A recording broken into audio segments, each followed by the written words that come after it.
We all were forced to have alone time. Well, at least for me, because I don't have kids. I have a 4-legged kid. His name is Gage. He's a stinker. And if you're like wondering like, oh my gosh, does her kid really have 4 legs? He's a dog. Okay. He's a dog.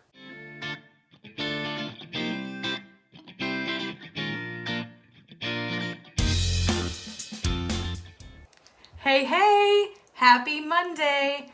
Katie Fortune here, your friend with Motivation Moment.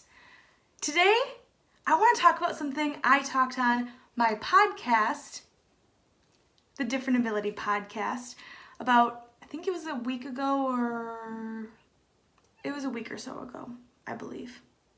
Maybe a couple. I'll link it below, don't worry. But I've been thinking more and more about this, and I wanted to put it on this platform as well. So today I want to talk about the 8 things 2020 has taught me.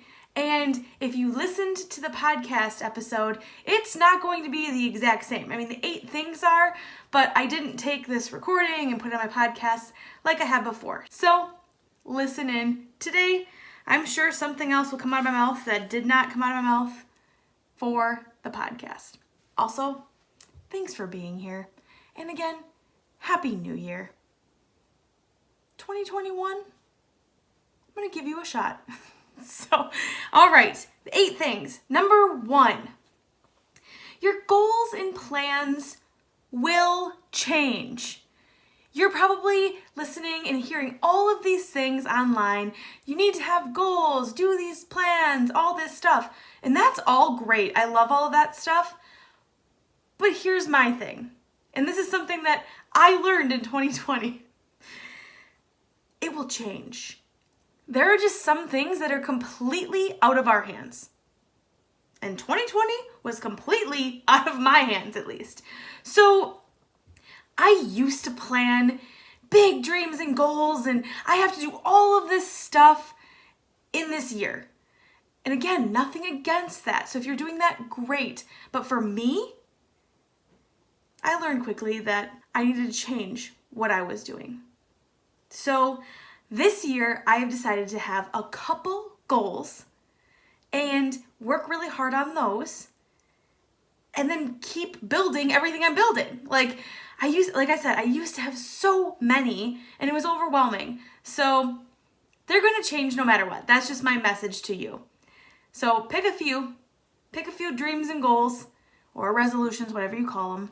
Pick one.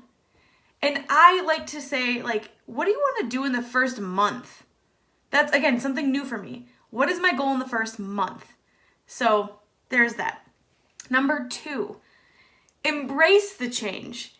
It's another thing I learned in 2020 is that things are going to change. And not that they didn't change before for me, they did. But 2020, we all know what happened then. So I'm trying to embrace the change and do things when something changes, be able to pivot quickly. Or slowly, it doesn't have to be quick, I guess. But one thing I did in 2020 is I created a podcast. So we were all locked down, and I couldn't go out and do all the things I love to do. We still are kind of locked down. So I'm like, I'm going to create a podcast that I've always wanted to create. And I did it. And hint, everyone's like, oh, how do you do it all? Guess what? I learned everything on YouTube. So everything about podcasting. I did take Jenna Kutcher's podcast course. I will say that. But then I learned so much more on YouTube. So I'm not an expert. Every day I learn something new on YouTube and editing videos and my podcast and editing podcasts. So it's not actually that overwhelming. I mean, it can be, don't get me wrong. It's a lot of hard work, but it's all out there for you to learn. Another thing that changed for me in 2020 is my routines.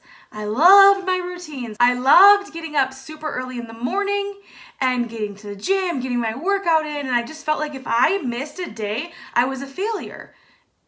And that's not true. So I learned quickly as well when things locked down that I actually allowed my body to rest. And that was crazy and amazing all at the same time. So I'm taking it day by day now. And if I feel like getting up and going to work out, I'm going to. And if I don't need to sleep in a little bit, I'm going to. So that's just me. Again, totally me. Now, number 3 is listen to your body. If your body is telling you need rest, you need to rest. And I know it sounds like I'm telling you what to do, but I've learned this. I would not give my body rest, ever. And now I'm kind of paying the price for it. So sleep in, change your routine. I struggled with my heels and I'm still struggling with them. It's like not full-blown plantar fasciitis, but that's kind of what I got because I wouldn't let my body rest. So let your body rest when it needs to, okay? But keep moving. Exercise and things are good too. It's just that nice, which I hate this word, balance. Number 4, slow down. That is what 2020 taught me. I had to slow down because I couldn't go anywhere. It was actually really great for me. It was really hard, but really great. It made me slow down and not have to go, which now I'm totally embracing and I love it. Love it.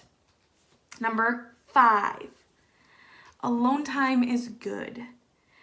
I never really had a lot because I would always be out and about for my day job and doing all the things on this business that I'm building.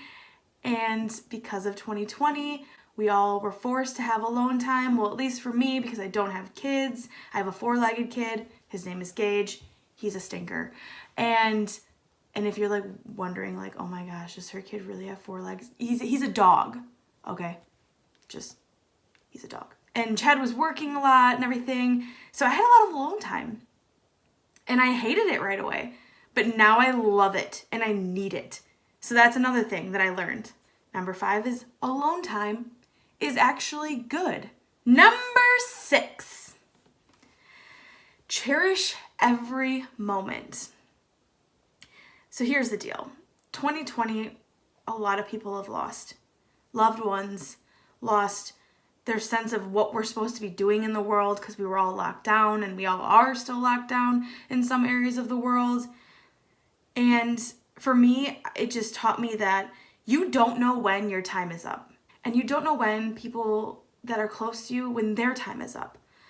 So cherish every moment you have with people. And even right now, if it is virtual, truly sit down and try to cherish that with them. I'm learning so much about that last year and this year. Number 7, grief is real and it has no timeline. Okay? I'm going to repeat that for all the people in the back. Grief is real and it has no timeline. That is something it taught me. I lost many people in 2020 and one very close to me, and I still grieve. I still grieve. And you know what? That's okay.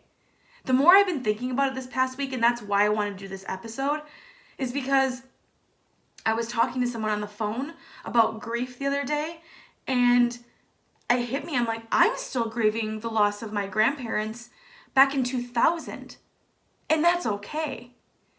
They've been gone 20 years, and I still grieve them. I still grieve seeing them. I still grieve seeing them in their home and my grandma on the couch and my grandpa in his chair and his leg straight out because he had his leg fused as a kid, and so he walked with a straight leg and we would hang and swing on his leg. I grieve those memories. I also grieve that they were taken way too quickly. And I feel like I was gypped. And in 2020, I lost a lot of people that were close to me. And whether it was in the past that I was close with them or right now. And one was my grandma. And this grandma was someone that I grew up next door to my entire life. We were over there, honestly, probably more than we were at home. Okay, that's not true, but it felt like it. And early 2020, everything was fine. And then it changed. And it can change that quickly. And I am grieving her every single day in my own ways. And again, everyone grieves different. So we are not here to judge others on how they grieve. Okay? Okay. So grief is real and there is no timeline. You never have to get over someone or losing someone. You can move forward, but you do not have to get over that they're gone, because that's a big part of your life. Whether it's a person or a job or moving from your house to a new house, that's all times that you can be grieving. There's so many things. The big thing is that you still are able to live your life, but still know that they're with you, whether it's a person, and give yourself the time you need to grieve. Whether it's every day, once a week, once a month, once a year. It doesn't matter. It's your life, my friend, and you can grieve any way you need to grieve. And no one can tell you different. That's my opinion. And last but not least, I'm going to leave it on a high note. Number 8, the big number 8, good things do come in a tough year. So 2020, we all know, was tough. And that's actually an understatement. For some, it's been terrible. For others, it's been uncomfortable, but it's just been tough all around. But good things can come in a year of struggle and grief and loss in any sort. And so my number 8, good things can come in a tough year. On Christmas, maybe many of you know this. If you don't, here's the news.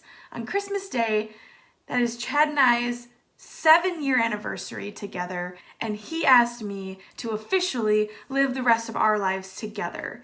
So yes, I got engaged. So yeah, good things can come. And they can come in something as big as getting engaged, or it can come in as someone paid for your coffee. Someone did something nice for you. They opened the door and smiled and said hi. Good things come every single day, okay? Every single day. Sometimes you need to look for it.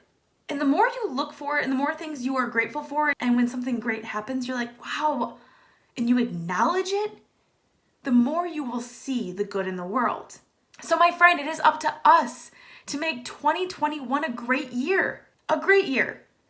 And I know things are going to be thrown at us and random things are going to happen and it's going to suck, okay? Not every year is perfect. Really, 2020 was not. But 2021, it is up to us to make it the best year. No one else can do that for us, okay? So if we go out and we spread kindness and love and joy and gratitude, paying it forward, doing wonderful things for people, that will spread. So I'm going to challenge you. Let's make 2020 a great year. And we're going to have some bumps. We're going to have some bruises. But if we keep getting back up and thinking about the positive things we do have in our lives and being grateful for those things, and spreading love, kindness around to the people you know and love around you, that will all spread. And we can do it together. We all need each other. We are not in this world alone, okay? If you feel alone, you're not alone. Contact me. All of my information is below. You are not alone, and neither am I, especially even when I felt like I was. I know I'm not. Do what's right for you, my friend. But you know what? The world needs you. The world really does need you. So let's come together and have as good of a year as we can. That sounds ridiculous, but it's true. Each and every day, one step at a time. There's my 8 things. I'll run through them real quick again. And don't worry, just the actual bullet points of them. Number 1, your goals and plans will change. Okay? That's number 1. Number 2, embrace the change. It's going to happen. And again, you don't have to do all of these things. These are the things that I learned from last year. Okay? Number 3, listen to your body. I'm going to keep doing that. I am listening to my body. Number 4, slow down. I mean, we kind of already have to, but slowing down is okay. It really is okay. Number 5, alone time is good. So find it.